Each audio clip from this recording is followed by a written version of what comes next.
Assalamualaikum warahmatullahi wabarakatuh.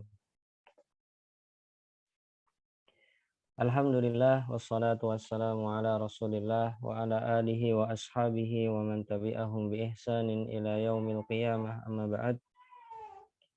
Allahumma inna na'udzubika min ilmin la yanfa' wa min qalbin la yakhsha' wa min nafsin la tashba' wa min da'watin la yustajabu laha. Allahumma anfa'na bima 'allamtana wa 'allimna ilman yanfa'una wazidna ilman ya rabbal alamin, la haula wa la quwwata illa billah. Insyaallah pada kesempatan malam hari ini kita akan melanjutkan pembahasan kitab fikih muyasar dari sisi afilasi mazhab. Fikih muyasar lebih ke dalil yang ada dan kemudian para ulamanya berijtihad melihat dalil-dalil tersebut. Ibaratnya ya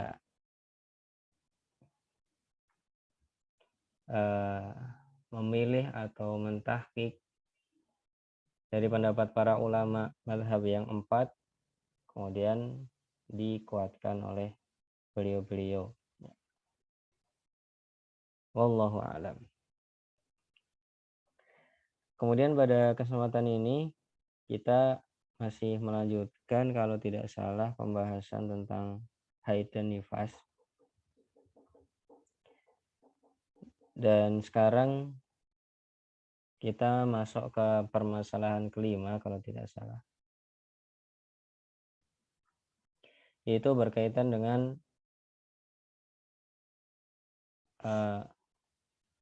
orang yang haid atau nifas itu ada hubungan apa dengan syariatnya? Apa keterkaitan antara haid dan nifas dengan syariat? Atau bahasa di kurikulum itu namanya konsekuensi ya. Baik, kita tuliskan saja permasalahan kelima. Itu tentang konsekuensi dari haid atau nifas.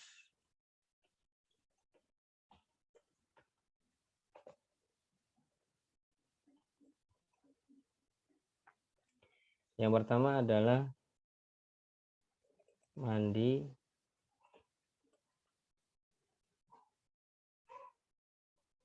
wajib.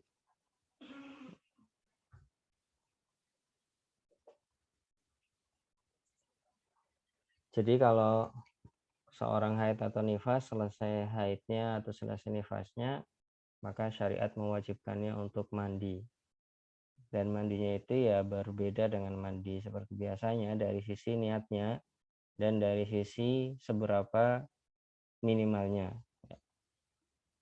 Kalau dari sisi niatnya, maka niatnya bukan hanya sekedar bersih-bersih agar segar atau biar bersih dari kotoran, bukan seperti itu. Tapi niatnya adalah membersihkan hadas yang ada di dalam dirinya. Dan tentu mandi wajib ini dari sisi pahala berbeda dari sekedar mandi biasa. Baik, dalilnya adalah sabda Nabi SAW kepada salah seorang sahabiatnya, da'is salata qadaral ayyamil lati kunti tahidina fiha. Tinggalkan salat selama waktu haidmu. Tinggalkan salat selama waktu haidmu. Tsumma ightasili, kemudian mandilah kalau sudah selesai, washolli, dan sholatlah.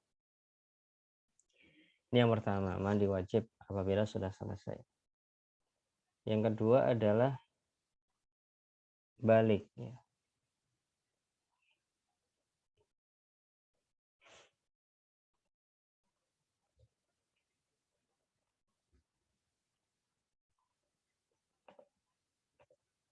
Yang kedua adalah balik, dalam artian apabila ada seorang wanita yang haid, maka itu tandanya dia sudah balik. Yang belum berhijab diperintahkan untuk berhijab. Yang tadinya tidak wajib sholat menjadi wajib sholat. Yang tadinya belum mukalaf menjadi mukalaf. Yang tadi pena catatan amal belum digerakkan, ya, maka sekarang dia sudah ditulis amalannya. Itu konsekuensinya, balik, dia sudah balik. Dalilnya adalah sabda Nabi Shallallahu Alaihi Wasallam, la yakbalullahu sholata haidin illa bi khimarin. Allah tidak akan menerima sholat seorang wanita yang telah haid kecuali dengan penutup kepala, dengan khimar, kerudung.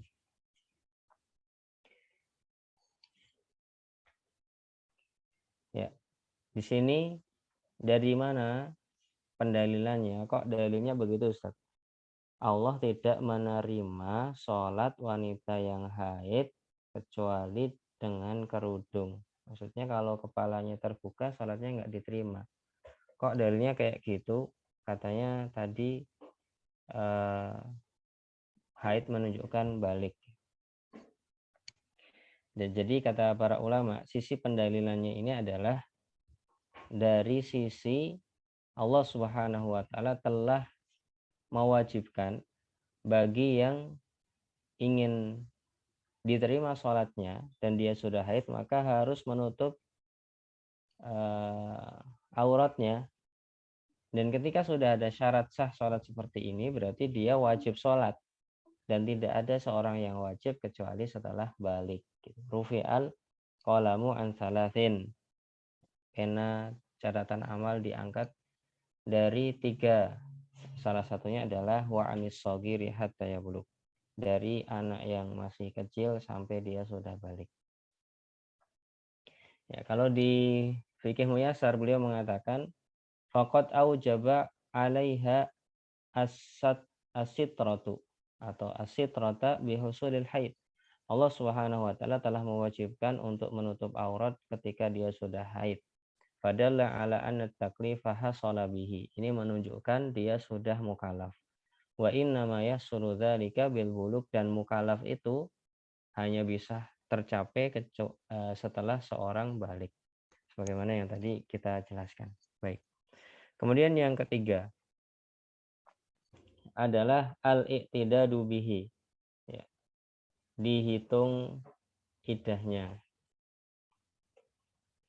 Iddah itu apa? Iddah itu adalah apabila seorang wanita dicerai misalkan, maka untuk bisa atau untuk bisa dirujuk tanpa nikah lagi itu batas waktunya adalah 3 kali haid. Nah, 3 kali haid itu namanya iddah.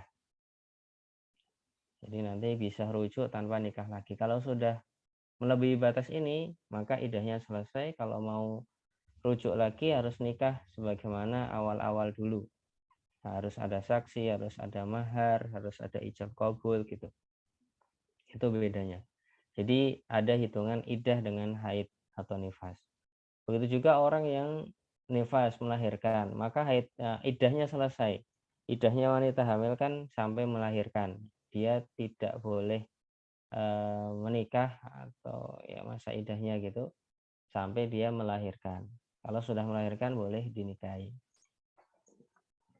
Itu maksud dari al-i'tidadu bihi, pembahasan tentang iddah.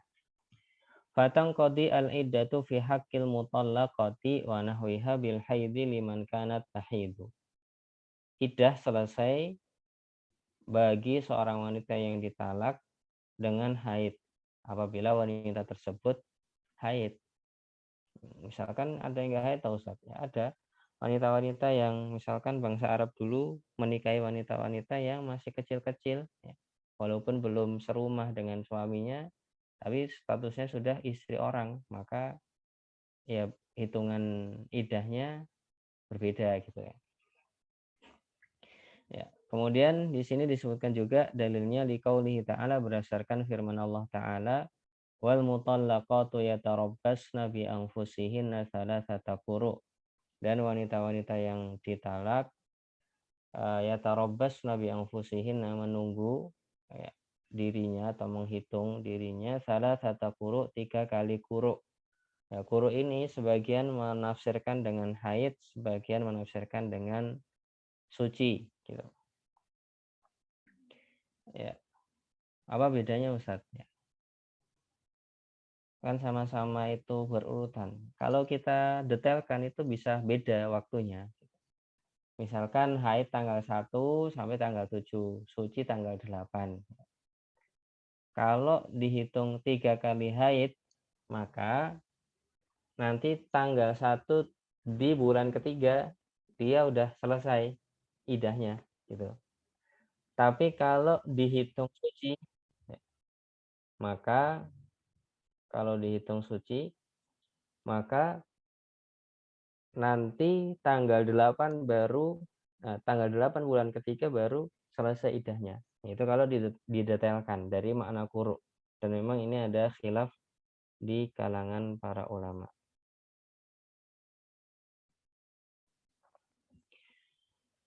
Baik, itu tentang iddah, salah satu haid. Di sini ditafsirkan para ulamanya mengambil pendapat 3 kali haid. Berarti kalau tanggal 1 sampai tanggal 7, 3 kali haid berarti mulai dari tanggal 1. Jadi bulan ketiga tanggal 1 sudah selesai gitu. Itu maksudnya. Menafsirkan quru dengan haid. Baik, kemudian yang keempat adalah al-hukmu bi bara'atir rahim fil i'tidad bil haid. Kosong rahim. Kapan ini dipakai? Ya, dipakai ketika ada seorang budak wanita dibeli dari pasar misalkan, maka tidak boleh dilakukan hubungan dengannya sampai ada bara'atur rahim. Ya, diyakini rahimnya kosong, tidak ada janin di dalamnya. Ini dalam pembahasan budak. Kalau zaman sekarang berarti ilmu ini mungkin ya kita jaga saja. Siapa tahu suatu saat nanti dari anak keturunan kita masih ada yang membutuhkan, dan ini syariat yang tetap dijaga. Kita semoga menjadi salah satu yang masuk dalam firman Allah, inna nahnu nazzalna dzikra wa inna lahu lahafidun. Kamilah yang menurunkan az-dzikra, sebagian mengatakan Al-Qur'an, sebagian mengatakan Al-Qur'an dan hadis. Wa inna lahu lahafidun, dan kamilah yang akan menjaganya. Semoga kita termasuk orang yang menjaga, digunakan Allah sebagai penjaganya. Baik, tanbih, di sini ada peringatan. Apakah ada 4 atau lebih di sini? Oh ya, cuman ada tanbih aja.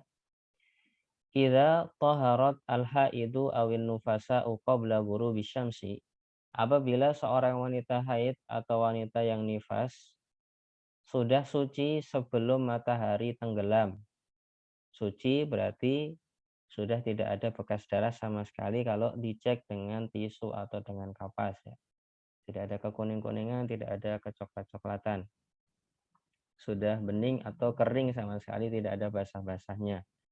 Lazimahu an tusalliya dhuhra wal asra min hadzal yaum. Maka dia wajib untuk sholat zuhur dan asar sekaligus di hari tersebut. Wa man taharat minhuma qabla tulu'il fajri, dan barang siapa yang suci dari haid atau nifas sebelum matahari terbit, lazimahu an tusalliyal maghriba wal isya'a min hadhil lailah, maka dia wajib salat maghrib dan isya di malam itu.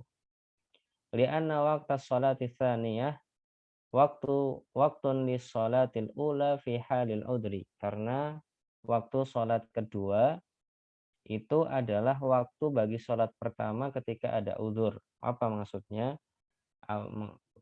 Contoh ya, maghrib dan isya.